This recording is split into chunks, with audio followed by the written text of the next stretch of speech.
Hello, guys. Hello. I am on here to give you guys an update about what's going on with Ray, where we are, what kind of progress we're making or not making, and to kind of talk to you about some challenges that I've been having, not only dealing with his illness, but just dealing with myself.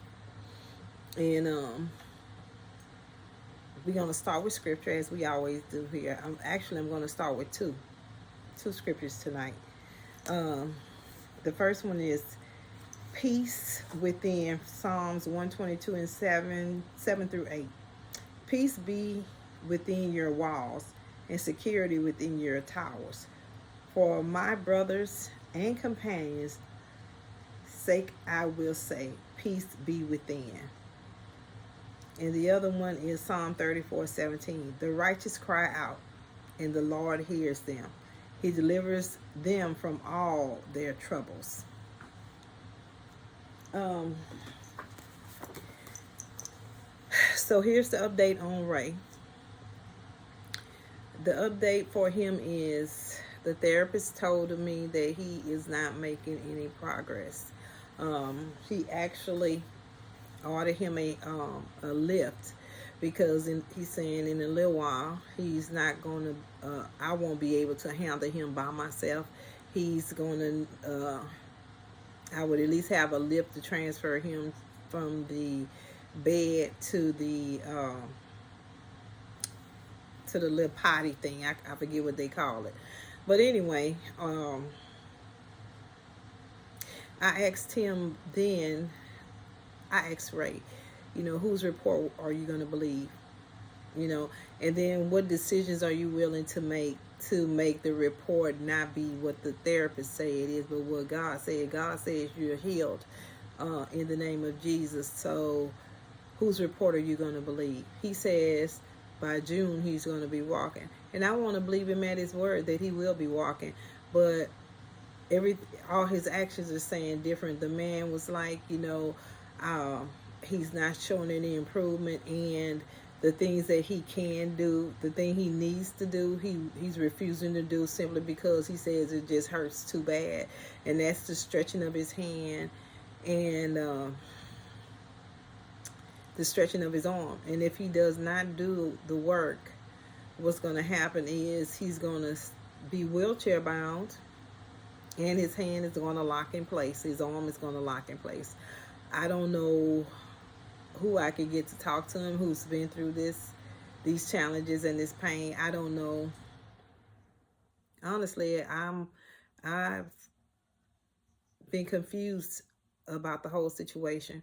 And then I found myself snapping at him, and I felt like for a minute I was going through the different stages of grief. At first you're initially just sad, and then you're feeling guilty about feeling the way you do about a situation, and then you find yourself angry because it's like you're not doing all you can do to make this better, because you're not the only person, as I always say, that this happened to. It happened to both of us. And at the end of the day, how he does or not receive the rehabilitation, the healing, do the work, you know, go fight through the pain, whatever. He's sealing both our destinies, right? And I started to grieve what was. And I know that if he would just listen, that this situation could turn around and be different. The guy was like, "Man, I'm scared for you, because you're refusing to allow me to help you. I'm scared for you." And he was very serious about what he was saying. And so therefore I got angry. I was angry. And I started to think about it. I say, wow, if anybody who knows him anyway, everybody knows that he wants to be in control of everything. It does not matter what it is. He wants to be in control. And if he can't be in control, his statement is, oh, I just want y'all to listen to me. I want y'all to hear what I'm saying, and da da da. And I had to come to a place of peace within myself and change my mind about what is really happening here. You know, does his rejection of the therapy, how does that dictate my life now? And I'm not being selfish. I'm just thinking, because I told him that he was being selfish, but I said it to him in anger. And so when I think about how I addressed the situation, addressing him in anger is not the answer, because we have to operate in love. Even with the decisions that he makes, I have to operate in love and have some compassion for the fact that, you know, he is going through a thing. Some of it I blame on the brain trauma, but a lot of it is just him being stubborn. And I don't exactly know what he is going to, what kind of result he's going to expect to get with the behavior that he's showing right now. And I'm going to tell y'all, if he saw this video right now, he would say that I'm being negative. No, I'm being realistic now. My realisticness is like, I see what's happening, and he may not be willing to really take a look at what's happening, but I have to be at peace with me now. His decisions are going to be his decisions, and his decision is going to dictate some of the decisions that we both have to make for each other. I know he's saying the pain. Of course, there's going to be pain. He even asked me the question about, you know, you didn't have your kids. If they wouldn't have given you epidural, well, I had 2 of my children naturally. Yeah, it hurt. Yeah, the stitches hurt. Yeah, getting back in shape, all that hurt, you know. But at the same time, I went through the pain. He has no tolerance for pain whatsoever. And that's the part that I guess drives me. It's the part where I figure, you know, you're going to be stuck in this chair, and where does that leave me? You know, the stroke, you know what? I understand. I understand that you're in pain from the stroke. I don't know the pain of the stroke. I don't know. I've even considered having people come by and speak to him who've had strokes. Some of our classmates, Rolando, I know you had a stroke, and you came through it. If nobody wouldn't have told me you had a stroke, I wouldn't have known. I have a lady who was a client of mine. She offered to come and talk to him. Anybody that could reach out that might have a word or can give him some encouragement or anything, I would appreciate it. If you know somebody that's had a stroke that could possibly talk to him, I would appreciate that. I don't know what good it would do, to be honest with you, because he's setting his mind that the pain is too great for him to take. But at the same time, it's very frustrating.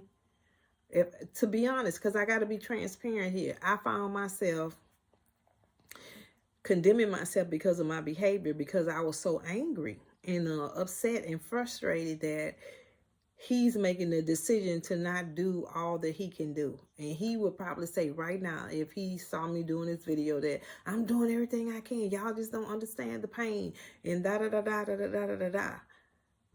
I understand. I don't know it, but I understand. But I do know this, that you're making a decision that's going to be life-changing for you forever. And I want to be wrong. I want to be wrong about looking at him like, I can't believe that you're this weak, that this pain that you're feeling, you know, I want to be wrong. And he even says it to me. Oh, and by the way, he says I talk too much. I guess updating y'all would be talking too much. He says I tell everybody everything. No, I don't tell everything. But I do talk about the things that frustrate me. And he says that he wants to be, well, one day when he prove everybody wrong, that he's gonna walk again, he may come on here and talk to y'all himself.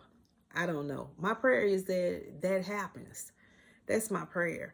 And all I can ask y'all to do is just keep praying for him. Pray for me.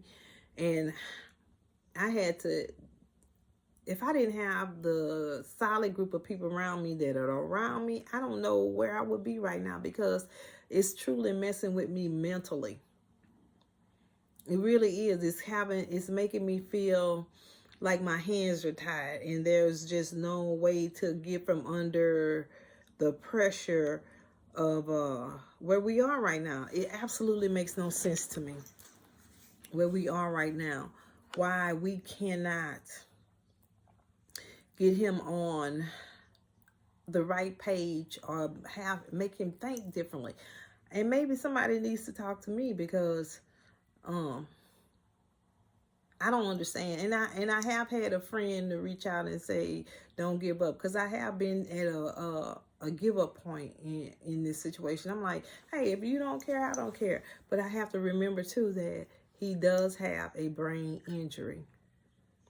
And so for anybody who's been through this from my end, you know, being the caregiver and not understanding the process, just give me some, I don't know, advice, pointers, direction on what my part should be right now when you're with somebody who is reluctant to have pain to get better. Somebody that's reluctant to go through the process the way they normally go through the process, and all the successful people that have gone through and done and come out on the other side doing great. I'm lost, y'all.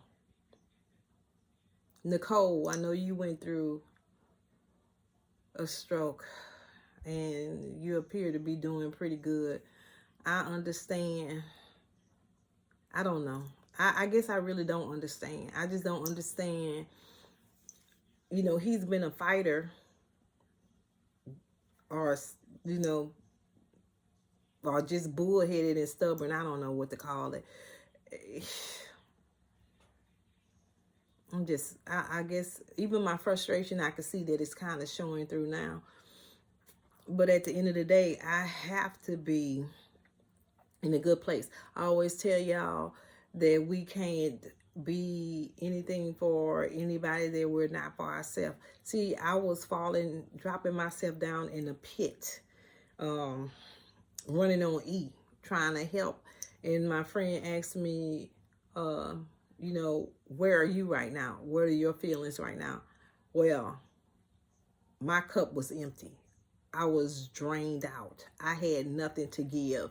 And I had to pull myself back. And when I pulled myself back, I started to realize that, hey, you're absorbing everything. You're absorbing what they're going through. You're absorbing what you're going through. And you are not serving any kind of good purpose. Because if I get upset, then I'm no good for anybody.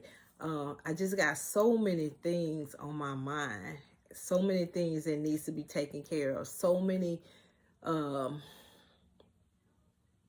things that I just don't know the answer to right now. I don't know what to do, how to do it, I don't know, you know. And I even thought that maybe I should find somebody that I need to talk to. Maybe I need some personal counseling in this process as well, on how to deal with people who've had strokes. And I understand that some of them come out and they're really nice. Some people come out, they are totally altered when they come out. They're either mean or it's just a host of different things that I just don't understand. And I'm trying to get to a place where I can understand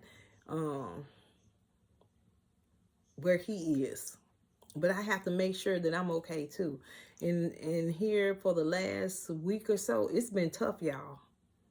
It's been tough. I have found myself hiding. Like whenever the therapist come, I actually have to hide because he's always calling my name. So when they come, I either go outside so that I can't hear what's going on, or I'll just go sit in a corner somewhere in the dark just to get some time to to keep my mind straight. And sometimes I just don't answer because I have to find my peace so that I can help him.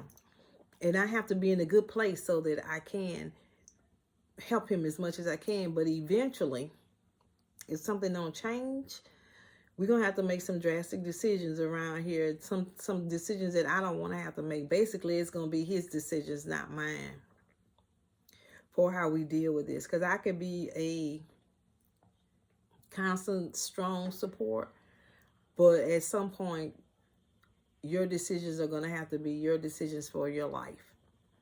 A wheelchair is just not in my view, not in our life. A wheelchair is not a part of our life. But at the same time, when people, you can't touch him, he won't listen. Very hard-headed.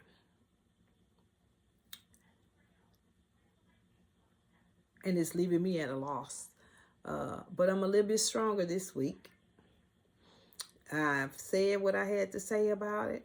And for the most part, it's like, okay, I'm going to have to just start living my life like I need to live it. I have things that have to happen here under no circumstances can they be held down, apart, or away from what I have to do to make this life work, to make this house work, to make things stay as normal as possible. I don't have a choice. So, at the end of the day, his stubbornness may cost him big. To be honest, his stubbornness may cost him big. I love him. There's some areas that I don't like, but you know, who likes everything about everybody all the time? Nobody. So, I want to come on here and tell you, oh, Ray is making a step today or whatever. They stand him up. But as soon as the people leave, he go get back in the bed. He climbs back in the bed. And he stays in the bed 20 hours, 22 hours a day, if he get up that day. So this is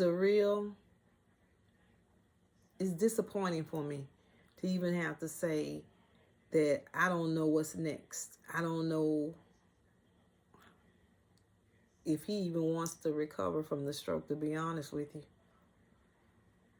And it's very frustrating to see it like that, to believe that this outgoing person who will do anything for anybody, who will give you the shirt off his back, who will answer any call, sew into anybody. It's just a host of things that he'll do.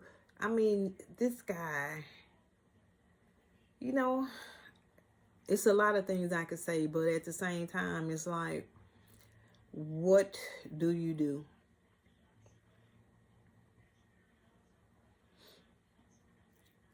I know God is a healer, and faith is an action word.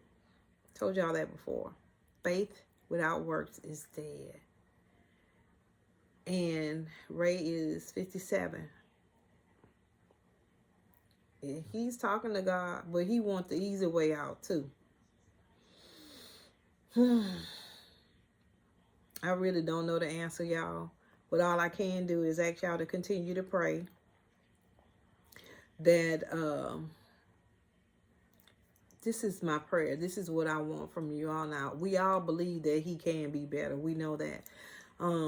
But pray that he has a change in his mind, and that that the strongholds that are on his life right now be removed, so that he can understand that people are not trying to hurt him. They're here to help him. And that's all we've ever tried to do, was help him to be a better him and to get past this pain. So I'm asking that you pray now that the stronghold in his mind be released, and that he get out of his own way, so that he can become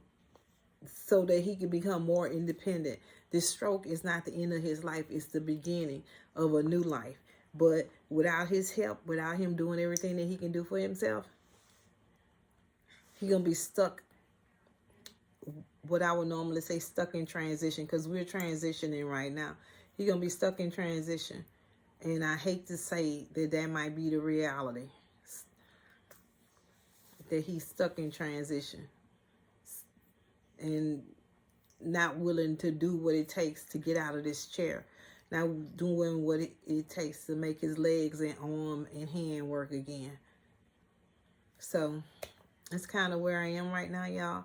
Just wanted to jump up, give y'all a little bit of an update, and y'all just stay in prayer and encouragement, and just help God. I got to keep trusting God. That's where I am. Because God knows exactly where we're supposed to be right now. And if this is it, this is it. But if the therapist say, I'm scared for you, man, I'm getting scared for you,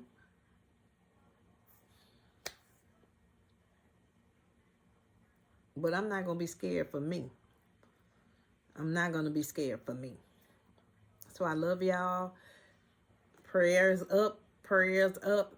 Prayer for a changed mind, a renewed thinking, and the releasing of strongholds. Thanks, guys.